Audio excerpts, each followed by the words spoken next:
So traditional leadership versus hybrid or leadership in the hybrid world.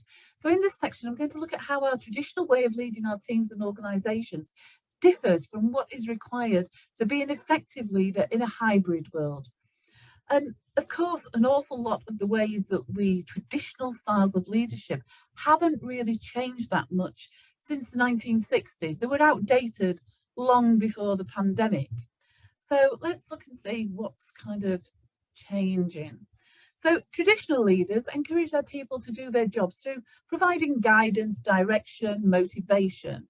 And a traditional leader will often move up and down that, what we call the leadership continuum, utilising a whole range of different styles, which at one end may start with that command and control, all the way through up to kind of coaching, consulting, coaching, and through to delegation. So whilst on screen now, I've put up some of those kind of traditional kind of traits that we're used to seeing and we're used to talking about with leaders. And many of these traits are still very much required in the hybrid world. But being in a leader of a hybrid team requires many of those traits and skills, but also some additional ones.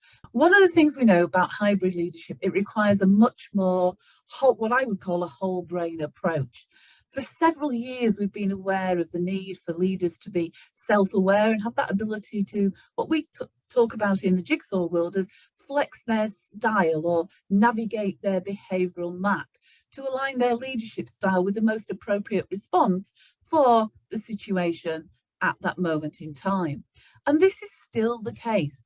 However, in the hybrid world, research has shown an increased importance for leaders to use those higher level human skills. Now, what we know from neuroscience is that the neural networks which control our strategic thinking, decision making, problem solving skills, skills which were traditionally actually regarded as male strengths in people who have leadership roles, those strengths are highly developed, those skills are highly developed, and they're very energy efficient, which the human brain likes because the brain is primed to conserve energy as part of our survival program.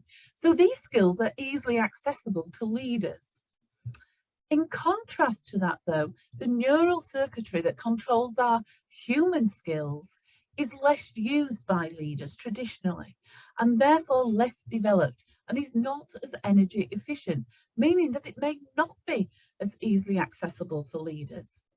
So for many leaders, using their human skills, that more empathetic side, can be a little bit like writing with your wrong hand.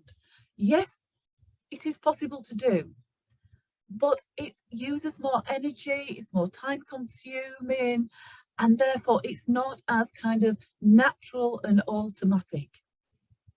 But this is an area that we need to kind of look at in leadership development going forward.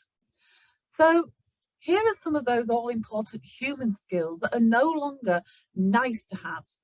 They're now a must-have for a successful leader in a hybrid world. So we've still got the strategic thinking, decision making, confidence, all those traditional things. But in addition to that, we also want more open, more transparent, effective communication. We want to see that empathy. We want autonomy, and we want leaders who are going to really champion, should I say, development.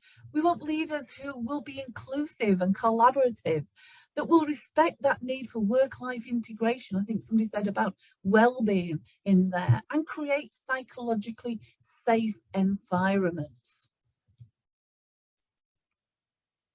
Exchange define hybrid leadership as a style of management that blends the best of traditional male and female leadership styles to lead in an authentic, empowered, open, collaborative, strategic, visionary, and nurturing ways. In addition, it focuses on developing leaders' emotional intelligence alongside their business acumen. So it's that balance between business and the emotional human skills that is really, really important in the hybrid world.